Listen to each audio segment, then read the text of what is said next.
Hello everyone, मैं doctor Ashwini दास, Indore plastic surgeon.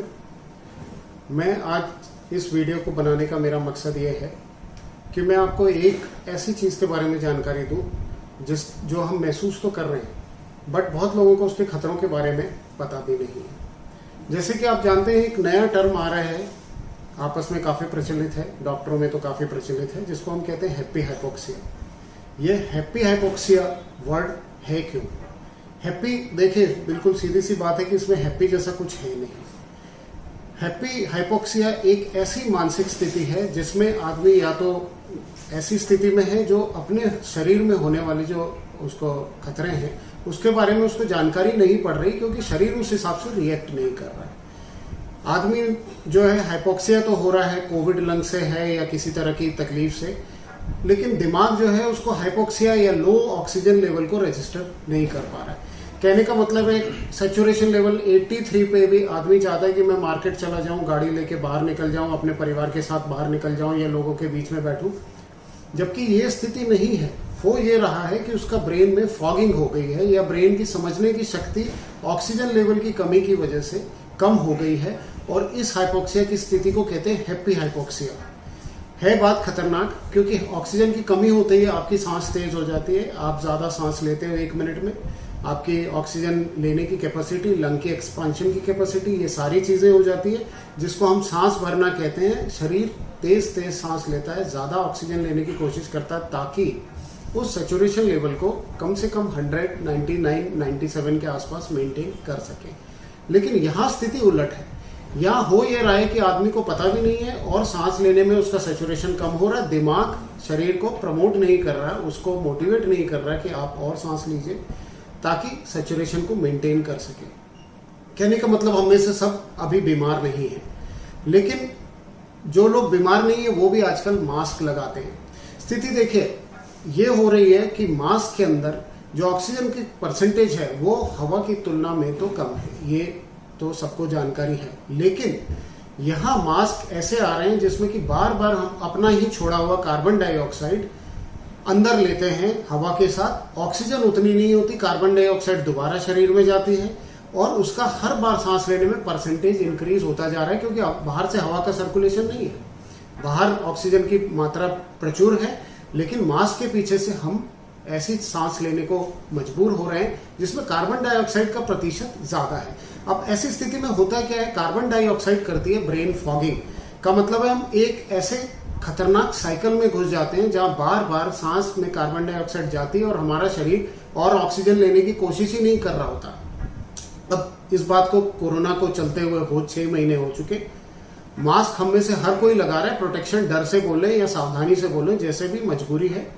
और ज्यादातर समय कम से कम दिन में 6 से 7 घंटे या 8 घंटे जो ऑफिस जाते हैं वो मास्क लगा के रहते हैं। इसका मतलब सप्ताह में 48 घंटे मास्क लगा के रहना पड़ता है, जो अपने आप में हमें एक ऐसी स्थिति पैदा करता है जिसको मेडिकल में कहते हैं क्रॉनिक हाइपोक्सिया। अब मान लें कि हम ये क्रॉनिक हाइपोक्सिया की स्थिति को मेंटेन करें। हम जो माउंटेनियरिंग करते हैं या जो ऊंचे पहाड़ों पे गए हुए हैं उनको पता है कि एक हाइट पे पहुंचने के बाद आपकी जो है सांस लेने की कैपेसिटी बढ़ जाती है, क्योंकि आप बहुत दिनों तक के ऐसी हाइट पे रहते हो जहां ऑक्सीजन की मात्रा परसेंटेज ग्राउंड के कंपैरिजन में कम है।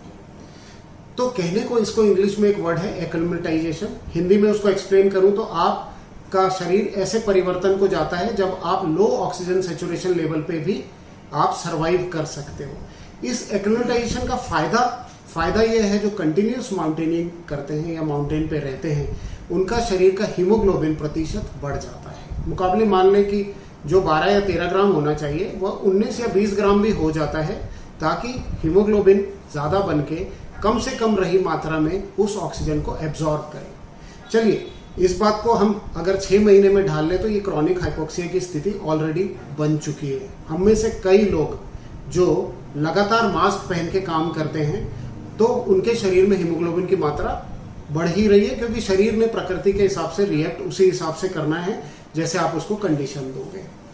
जब ये प्रतिशत हीमोग्लोबिन की मात्रा बढ़ता है तो शरीर ऑक्सीजन तो एब्जॉर्ब कर लेता है, लेकिन इसके पीछे एक बड़ा नुकसान शरीर को झेलना पड़ता है, वो है ऑक्सीजन में आपके ब्लड में हीमोग्लोबिन की मात्रा का बढ़ जाना। हीमोग्लोबिन की मात्रा बढ़ जाने में, जिसमें लाल कण बढ़ जाते हैं, आपकी विस्कोसिटी या ब्लड का फ्लो रेट, जिसको आप कहते हैं कि ब्लड जैसे जिस गति से फ्लो होता है उस पर असर पड़ता है। इसका ये मतलब है छोटी धमनियां जो आपकी उंगलियों को या कान को या नाक को जो ऑक्सीजन पहुंचाती है, उनमें से ब्लड को फ्लो करने के लिए हार्ट को ज़्यादा काम करना पड़ता है और कई बार ये जो बहाव है, खून की जो बहाव की गति है वह भी घट जाती है। अब दोस्तों ये बात ज़रूरी इसलिए हो गई है क्योंकि अभी भी सारी दुनिया में कोविड के केसेस बढ़ते जा रहे हैं। का मतलब मास्क से जल्दी निजात होने वाली बात अभी तक नज़र नहीं आई है। तो इस चीज़ को एक पहले ही हम देख लें कि चलिए ये स्थिति साल भर बनती है तो ये स्थितियां गंभीर से गंभीरतम होती जाएगी। आप जब कम पानी पीते हैं आपकी ब्लड की विस्कोसिटी बढ़ जाती है, ब्लड में मात्रा कम हो जाती है आपके पानी की, तो उसका तरल रहना की जगह वह तरल से ज़्यादा गाढ़ा हो जाता है और इस समय उसको हर जगह ऑक्सीजन पहुंचाने के लिए हार्ट को एक्स्ट्रा मेहनत करनी पड़ती है। कहीं कहीं फ्लो जो है वो कम भी हो जाता है। अभी कम होने से जो फ्लो है इसके कई तरह के नुकसान हो सकते हैं। कहने का मतलब जैसे आप समझ लें कि दिमाग में थक्का जो खून का बनता है उसको हम कहते हैं ब्रेन स्ट्रोक। इसके चांसेस भी खून के तरलता के कम होने के कारण बढ़ जाते हैं। लंग का कोई कोना जहाँ पे बहुत बारीक कैपिलरीज है, जिनको एंड कैपिलरी डिजीज या थ्रोम्बोसिस कहते हैं, उसमें भी ब्लड का फ्लो पहुँचता नहीं, तो आपके लंग के हर कोने जो है वह प्रॉपरली एब्जॉर्ब ऑक्सीजन कर नहीं पाते और कहीं कहीं तो लंग में कंसोलिडेशन या लंग का एक हिस्सा खराब हो जाने की भी बात देखी गई है। यह वस्तुतः निमोनिया की स्थिति भी बढ़ा सकता है। तीसरी बात रही पैरों के वेन्स में जब हम चल रहे होते हैं उसको कहते हैं डीप वेन थ्रोम्बोसिस। यह सिर्फ इसलिए होता है कि पैरों में जो वापसी खून का दौरा है उसमें स्टेग्नेशन है, उसमें ठहराव आ जाता है। अब ब्लड की विस्कोसिटी जब बढ़ती है तो उसमें ठहराव आने की स्थिति भी होती है और इससे डीप वेन थ्रोम्बोसिस नाम की, जैसे पैरों की छोटी नसों में थक्का जमना या मेन नस में थक्का जमने का काम भी होता है। दोस्तों कहने की बात नहीं, यह कोई डराने वाली बात नहीं, लेकिन आज की सच्चाई है कि खून का थक्का जब छोटी धमनियों में बनता है तो हार्ट अटैक के भी चांसेस बढ़ते हैं और हम बिल्कुल एकदम ज्वालामुखी के मुहाने पे बैठ चुके हैं क्योंकि ये चीज़ चलने वाली है लंबी।